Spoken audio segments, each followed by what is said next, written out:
Greetings, APUSH scholars from the high school library here. Our review is on APUSH Unit 9, Industry, Industrialists, Labor Unions, and Immigration. From top to bottom on the review sheet, as far as Andrew Carnegie, he's associated with the development of the steel industry by adopting the new Bessemer blast furnace method for making steel in large volume cheaper. And he's often held up as a Horatio Alger story. Remember, Horatio Alger is this author at the end of the 1800s who wrote these rags to riches stories.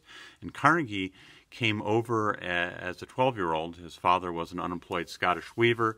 Carnegie became a bobbin boy in a textile factory, was a telegraph messenger, a telegraph operator, and eventually invested in steel. And he's a guy that moved from simplicity, if not poverty, to becoming one of the wealthiest men in the world. John D. Rockefeller, associated with the developing Standard Oil monopoly on oil refining, and he's famous for edging out his competitors via ruthless competition, requiring railroads to give him secret rebates to get the high volume of his business. The Triangle Shirtwaist Factory fire of 1911, this is one of the most disastrous workplace fires in American history. 146 garment workers, mostly women, died in a factory when the 9th and 10th floors caught on fire in the stairwells and the exits were locked to keep women from taking off early or smoking or whatever. You know, it was meant to control the workers, and it became sort of a prison as the building went up in flames. Social Darwinism and the gospel of wealth. Remember, social Darwinism is this idea that evolution or natural selection applied to society, and that the hardworking will succeed and that the lazy will fail. And you see this in the Gospel of Wealth by Andrew Carnegie. It's a call for the rich to give away their wealth. He's got that famous quote, "The man that dies wealthy dies disgraced." But he says money should be given only to those who will help themselves. And remember, in my class, we read portions of this. He condemns a friend who gave 25 cents to a beggar. He says it would be better that all of this man's wealth had been thrown into the sea. Now, that being said, Carnegie did not believe in handouts, but he gave away over $300 million of his money for things like libraries and for parks, and he's famous Carnegie Concert Hall, and he would, art galleries and things like that, meeting halls. The idea is places that will restore the soul, places that will allow you to rise by your own bootstraps, as it were. Laissez-faire, the idea of government's hands-off of business, of free enterprise. Influence of corporations and monopolies. Remember, a corporation is a company owned by its investors, by its shareholders or stockholders. It's a way of raising capital for these large factories, these large steel mills and oil refineries. Monopoly is control of a product for which there is no close substitute. And at one time, Carnegie controlled about 70% of the steel industry. Rockefeller controlled somewhere between 90 and 95%. Solutions that opponents to monopoly and concentration of wealth supported. The one in particular that you should be aware of are the various labor unions that emerge in this time period. Now, remember, a labor union is an organization to advance the interests of workers, and that would be shorter hours and more pay and safer working conditions. And the Knights of Labor is the super union, which is advancing the idea of cooperative management. The strategy here is that the workers won't rely on strikes, but on education and arbitration and negotiation. The idea is cooperative management of a factory for the best interests of all. And this union peaks at about 700,000 members, and it fails after the 1886 Haymarket riot in Chicago, where a bunch of cops are killed by a bomb that's thrown by an anarchist. And two of the members that are arrested of the bomb throwers were Knights of Labor members, and the union is tarnished with this idea of being infiltrated by agitators and foreigners and socialists and whatnot. Leader here is Terence Powderly. The American Federation, on the other hand, did not organize everyone like the Knights of Labor did, but the American Federation of Labor's goal was to organize the craftsmen, the skilled workers, which a factory could not do without. When somebody asked Samuel Gompers, who was the leader of the AFL, what he wanted, he said more. More what? More money. And this is often called bread and butter unionism. They're not asking to help run the factory, to sit on some sort of a cooperative management council. They're asking for more money in their paychecks. And this is something very simple, and kind of counterintuitively, this is less threatening to business than the Knights of Labor, which is asking to actually help run things. And the strategy here of the American Federation is the strike. And today the American Federation is hyphenated with the CIO, and this is the largest private union in the country at this time. By 1904, it has about 1.75 million members, so it's quite successful. It endures. The IWW is the International Workers of the World, nicknamed the Wobblies, and its goal is socialism, to end capitalism. Their strategy is in the workplace to go on strike and elections, and there is a socialist party which is going to run, and it is going to fail as a union. But the big picture is many of the ideas which the IWW and the Socialist Party advance are things which now we don't find so disturbing. The idea that the government should run public works projects for those who are unemployed. The idea that the IWW actually demanded a day and a half of rest. So the idea of having a weekend, the idea of an 8-hour day, of government inspection of businesses for safety, that there should be no child labor, that there should be minimum wage and Social Security and a graduated income tax, and that women should vote. These are all the crazy ideas at the time of the IWW that alienated conservatives. How are these used against unions? Injunctions, these are court orders not to strike. Scabs are strike breakers. Blacklists are lists that circulated of troublemakers, of union organizers not to hire. Yellow dog contracts, these are contracts that you would sign that you will not join a union if you get the job, and these are now they've been since ruled illegal. The Pinkertons, this is a famous private security firm that was hired to break strikes, to protect scabs that were crossing picket lines.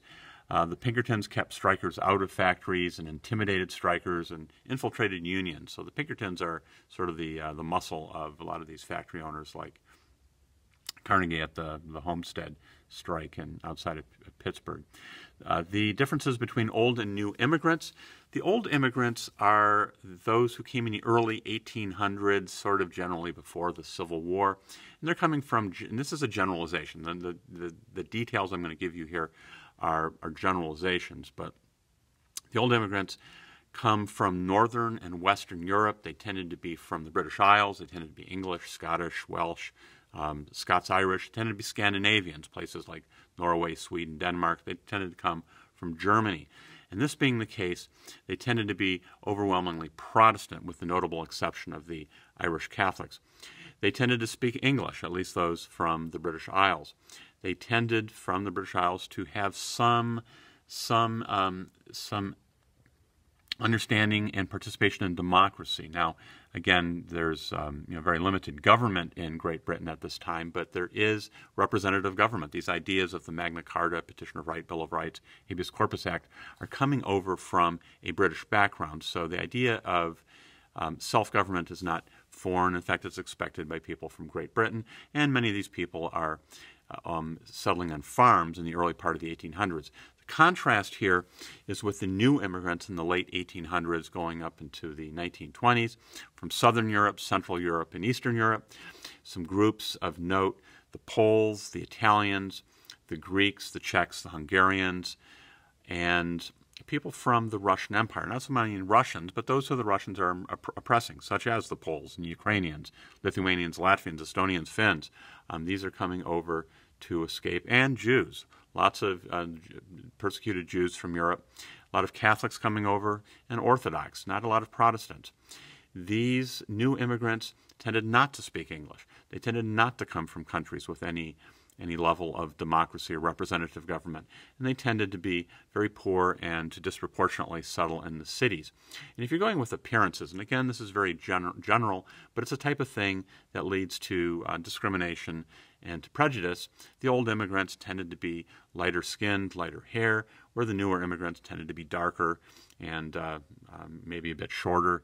And there's this, this feeling that the old immigrants are being invaded by people who will not assimilate, who are not like them. Israel Zangwill, he wrote a play called The Melting Pot, which was performed in the U.S. between 1909 and 1910. And the idea here is this e pluribus unum, out of many one. These Europeans are being assimilated, they're being molded or melted into this new American. The 1897 literacy test in Grover Cleveland, this literacy test was pushed by the Immigration Restriction League, and it is vetoed by Cleveland. He says the test is unfair. It doesn't take into account that you might have some socialists who are very literate, who are much more dangerous than the hardworking, illiterate person who wants to better their life. And it shows a generosity, really, of spirit on the part of really the United States in letting people come in here.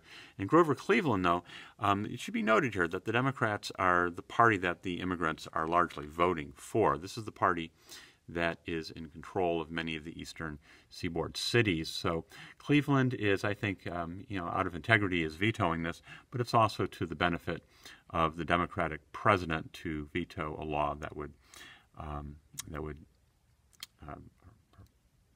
be injurious to his future constituents. Who supported immigration restriction? Who opposed? The supporters would be the Immigration Restriction League, would be old immigrants, would be many Protestants, would be perhaps racist Westerners, Californians who are against Chinese immigration. Remember, in 1882, looking down the sheet here, the Chinese Exclusion Act is passed, and this is a response to Californian opposition to Chinese immigration. By 1880, 10% of California is a Chinese population, and there's this accusation that the Chinese they can't assimilate, that they're taking jobs, and then there's that whole bit of racism, of course. The machines and the bosses, in quotation marks here, a machine is a city government often supported by giving favors to the immigrant population of that city, and a boss would be the leader of a machine. 1907 Gentleman's Agreement is going to be a deal with the Japanese that we will not, that San Francisco specifically will not be prejudiced against Japanese kids, that they will let them into white schools, into American schools, if no new visas are given for